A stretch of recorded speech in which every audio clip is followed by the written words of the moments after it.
Bahasa Melayu diyakini mampu menjadi salah satu bahasa rasmi ASEAN. Kerajaan juga akan meminda Akta Dewan Bahasa dan Pustaka 1959 untuk memartabatkan bahasa Melayu. Itu antara pengisian sidang Dewan Negara hari ini. Untuk perincian lanjut, langsung bersama Farhana Azwani Ismail di Parlimen. Teruskan Farhana.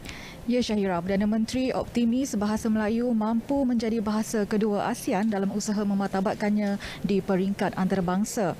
Cadangan mengenainya akan dibincangkan dengan pemimpin ASEAN memandangkan bahasa Melayu mempunyai keunikan dan kelebihan tersendiri. Jelas Perdana Menteri Datuk Seri Ismail Sabri Yaakob, selain Malaysia, negara seperti Indonesia, Brunei, Thailand dan Filipina di bahagian selatan serta sebahagian Kemboja turut menggunakan bahasa Melayu sebagai bahasa pengantar. Kini hanya 4 daripada 10 buah negara ASEAN menggunakan bahasa Inggeris dalam acara-acara rasmi di peringkat antarabangsa, manakala 6 negara lagi menggunakan bahasa ibunda dalam urusan rasmi dan perlu diterjemahkan.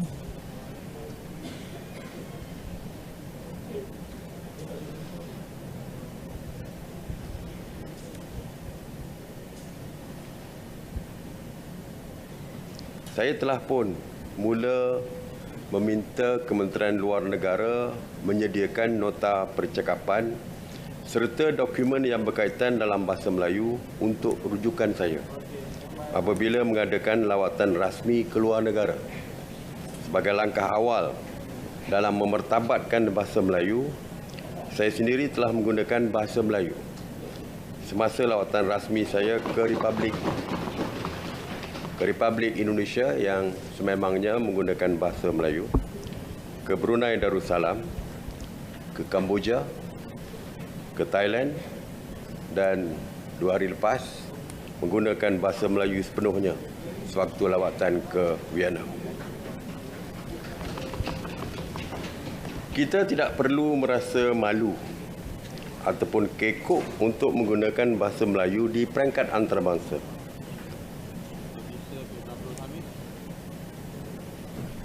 Beliau menjawab pertanyaan Senator Dato' Isa Abdul Hamid di Dewan Negara. Usaha memartabatkan bahasa Melayu selari bidang keutamaan kerangka dasar luar Malaysia yang dilancarkan pada 7 Disember lalu, iaitu diplomasi kebudayaan yang merangkumi elemen mengantarabangsakan bahasa Melayu di persada dunia. Sementara itu, Kementerian Luar akan menubuhkan unit bahasa dan kebudayaan di setiap pejabat kedutaan di luar negara, termasuk mewujudkan atasye bahasa dan kebudayaan. Menurut Perdana Menteri, kelas bahasa Melayu akan dilaksanakan segera bagi meningkatkan kemahiran bahasa pegawai diplomatik dan anak-anak mereka di luar negara. Kita dapati bahawa setengah-setengah anak-anak pegawai diplomatik kita agak kurang mahir berbahasa Melayu kerana mereka memasuki kelas di sekolah-sekolah antarabangsa. Setengah-setengah pegawai tersebut tidak pulang ke Malaysia pun. Mereka dengan izin cross-posting dihantar ke negara-negara lain secara berterusan tanpa pulang pun ke Malaysia.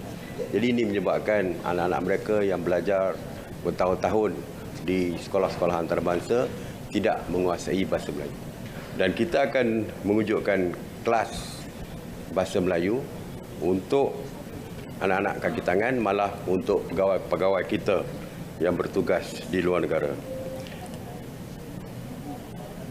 Selain itu, urusan surat menyurat rasmi yang dihantar ke luar negara akan menggunakan bahasa Melayu yang dilampirkan dengan terjemahan bahasa ibunda negara tersebut ataupun bahasa Inggeris. Kerajaan juga bersetuju semua program antarabangsa yang dianjurkan di dalam negara melibatkan peserta warga asing akan menggunakan bahasa Melayu. Kerajaan akan meminda Akta Dewan Bahasa dan Pustaka 1959 DBP sebagai langkah memartabatkan bahasa Melayu sekaligus menjadikannya sebagai bahasa ilmu. Menurut Perdana Menteri, pindaan membolehkan DBP mengambil tindakan terhadap mana-mana pelanggaran bahasa Melayu di semua peringkat sama ada daerah, negeri dan persekutuan. Jelas beliau, Akta DBP yang ada ketika ini memberi kuasa kepada agensi kerajaan untuk menjalankan penguatkuasaan terhadap kesalahan bahasa. Institut Terjemahan dan Buku Malaysia ITBM juga akan diperkasa bagi menterjemah buku-buku ilmu ke dalam bahasa Melayu.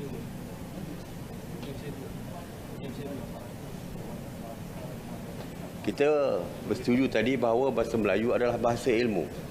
tetapi penggunaannya berkurangan kerana tidak ada terjemahan buku-buku untuk sebagai ulang kaji dan juga sebagai buku yang khusus untuk digunakan di sekolah, di universiti dan sebagainya. Jadi sebab itulah saya harap Institut Terjemahan selepas ini akan lebih proaktif dan kerajaan akan memperkasakan Institut Terjemahan dan Buku Malaysia ataupun TPM.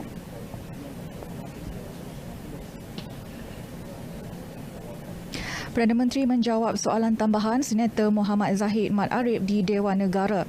Tambah beliau, dari aspek pendidikan tinggi pula, Kementerian Pengajian Tinggi setuju pelajar asing diwajibkan mempelajari bahasa Melayu apabila mendaftar di universiti dalam negara. Baik, seperti biasa ketika ini Dewan sedang berhenti rehat dan akan sambung semula pada pukul 2.30 petang nanti. Sekian langsung dari Parlimen, kembali bersama Syahira.